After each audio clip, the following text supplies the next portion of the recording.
If you look into the history of Houston basketball, you'll find coaches with lasting impacts, games that went down in college hoops lore, teams that got to Final Fours, and players who ended up in the Basketball Hall of Fame. But one thing you won't find, though, is a team that won a national championship. With all the program's tradition and impact, you can make a legitimate case that Houston is the most prestigious team to have never won an NCAA tournament. But as I'm sure a lot of us know, there were some near misses. There was the 3 straight Final Four trips in the early 80s, where the Cougars lost to Michael Jordan and the North Carolina Tar Heels in 82, got beat by a Lorenzo Charles putback in 83, and were outmatched by a dominant Patrick Ewing in Georgetown in 84. And of course, during the program's most recent run of success under Kelvin Sampson, they've gotten to back-to-back Elite Eights with a Final Four appearance coming in 2021. But still, they haven't been able to close a deal and win the damn thing. Despite all their success, when it comes to actually winning it all, you can make a case that Houston is somewhat snake-bitten. I mean, think about it. Clyde Drexler and Hakeem Olajuwon won an NBA championship together with the Houston Rockets, but they couldn't get past Derek Whittenburg and the NC State Wolfpack in 1983? It's a little absurd,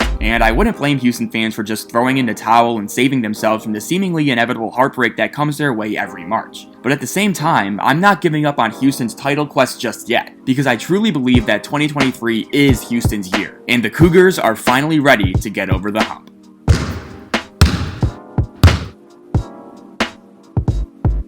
With the illustrious yet ultimately unsatisfying history of Houston basketball acknowledged, let's focus on this year's team. In 2023, Houston ranks first in the country when looking at any notable metric. They have a record of 28-2, and they have once again dominated the AAC, having already clinched the outright regular season title last week. Under Kelvin Sampson, Houston has gained the reputation of being a tough, hard-nosed program that you absolutely hate to play against. And this year is no different. The Cougars have one of the best defenses in the country, and they just harass you at every turn. They force turnovers on approximately 23% of their defensive possessions, and when you are lucky enough to get a shot up, it's usually a contested one, as the Cougars hold opponents to an icy 36.5% shooting, which is the second lowest number in the country. And their 56.2 points allowed per game also is second nationally. But Houston's defense is more than just its impressive numbers, because the Cougars make you feel them on that end. They are physical, tough, aggressive, vicious, brutal, vindictive, a monster. And he will win through intimidation and forceful tactics if need be. As a team, Houston does an awesome job at guarding players with their chest, making their presence known but also not getting called for excessive fouls. They love to hard hedge ball screens and force opposing guards into making decisions under duress, and they are so good at recovering out of these actions that their aggression rarely burns them. Watch here how Jarace Walker shuts down the roller after Reggie Chaney shows for a brief second on the perimeter. This allows Chaney to recover to his man, which forces a kick out into a well-contested 3 that ultimately ends in a miss. They also frequently trap and double the post, which forces players who aren't typically comfortable with the ball into making rash decisions that often leads to turnovers. This type of connectivity is thanks to a roster that is experienced and knows their roles. And while they do have some freshmen getting major minutes, Sampson has done an awesome job at getting the right types of freshmen that fit with Houston's system and ultimately help the team win games. Houston typically plays 9 guys on an average night, with 6 of them having been with the program since at least 2021, and the other 3 being freshmen. Now this helps Houston because they have a group of guys that aren't strangers to big games and moments, and Houston star player Marcus Sasser is a prime example of this.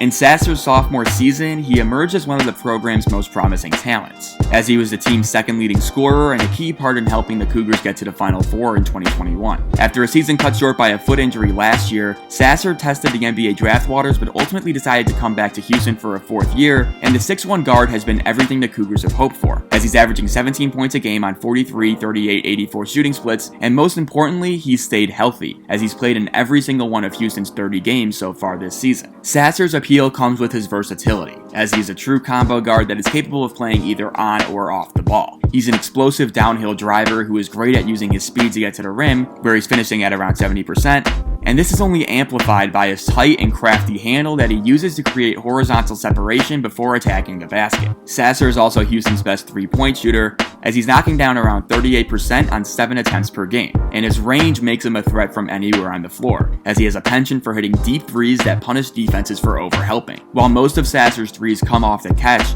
he's still shown real promise as an off-the-dribble shooter and creator from deep, where again, his handle allows him to create separation and get shots off. Defensively, Sasser has a habit of getting steals for breakaway layups, and he's also really good at covering ground in these situations thanks to his footwork and speed.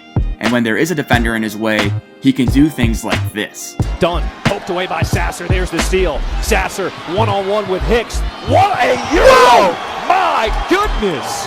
How long did he elevate on that Euro step? Joining Sasser in the Houston backcourt is Jamal Shead, who operates as the team primary ball handler, as he leads the team in assists at around 5 per game. Shead is a junior who gives Houston remarkable poise on offense, as he is a fantastic decision maker and never really seems to get sped up. His assist-to-turnover ratio of just under 3 is second in the American Athletic Conference, and while he isn't necessarily known as a scorer, he still averages close to 10 points per game and has improved as a finisher as well. He's also been one of Houston's most impactful individual defenders, as he's emerged as one of the best perimeter defenders in the country while averaging just under 2 steals per game. Rounding out Houston's backcourt trio is Tremont Mark, who is the other key player for Houston that dealt with a major injury last year, as he was only able to play 7 games before a season-ending shoulder injury. Mark serves as kind of a do-everything swingman for Houston, as he averages around 10 points and 4.5 rebounds per game, while hitting 36% of his threes and getting a steal a game as well. He's very comfortable pulling up from mid-range areas of the floor, and his elite elevation allows him to get an open look whenever he really feels like it. Depending on what Houston needs on any given night,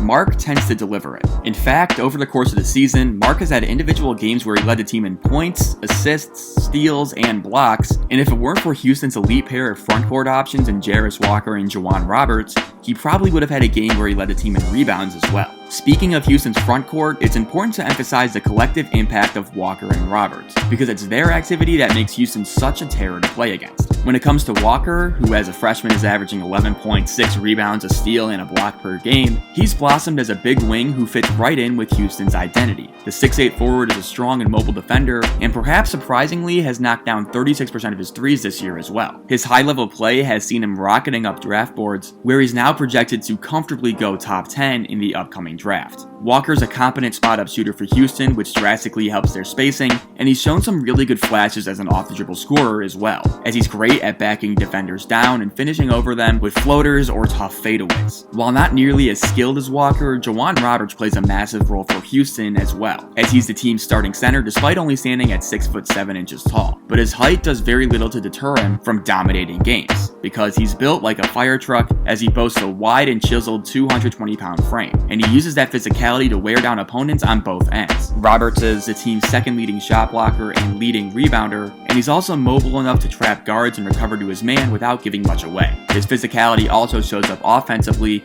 as he's averaging around 11 points per game and shooting 78% at the rim, while also posting an offensive rebounding rate of close to 13%. Which is the best number in the AAC. Houston's bench is also incredibly balanced, as they have big men in Javier Francis, who leads the team in blocks, and Reggie Chaney, who provides physicality and toughness, and they also boast 2 freshmen in the rotation in Emmanuel Sharp, who has become one of the team's best 3-point shooters, and Terrence Arsenault, a rangy 6'6 wing who can defend at a high level. With its current setup, Houston has an identity along with the players who embody it, and that makes them one of the best teams in the country. But it's not like this team doesn't have weak spots. Despite their numbers suggesting that they have one of the best offenses in the country, there are causes for concern on that end. The main issue is that Houston simply doesn't make free throws. While they shoot an average 72% from the free throw line, the main problem is that Houston simply doesn't get there, like ever. Houston's free throw rate of 27.7% ranks 298th in the country, and because they are also one of the slowest playing teams in America, it only amounts to around 16 free throw attempts per game. What this means is that if shots aren't falling for Houston in the flow of the offense, they don't have a lot of ways to manufacture points, and this could hurt them in a win-or-go-home scenario, as their margin for error is already reduced thanks to their slow pace. But overall, I don't think this is a major cause for concern, because even when Houston's offense struggles, their defense is so good that it keeps them in games they have absolutely no business being in. Houston has had 5 games this year where they've shot under 40% from the field, yet they are still 3-2 in those games, with their worst shooting performance coming against Kent State, where the Cougars shot an abysmal 32% from the floor. And against St. Mary's, Houston shot 36.8% from the field and still won. So just because the offense isn't clicking, doesn't mean the Cougars should be counted out. So, Houston has pretty much done everything a college basketball program could do. They've gotten to Final Fours, they've had legendary teams, they've put players in the NBA, but the one thing that has eluded them for all these years is winning a national championship. But I think Houston has a team this year that has a really good chance to finally achieve the ultimate accomplishment. Thanks so much for watching, and give me your thoughts below.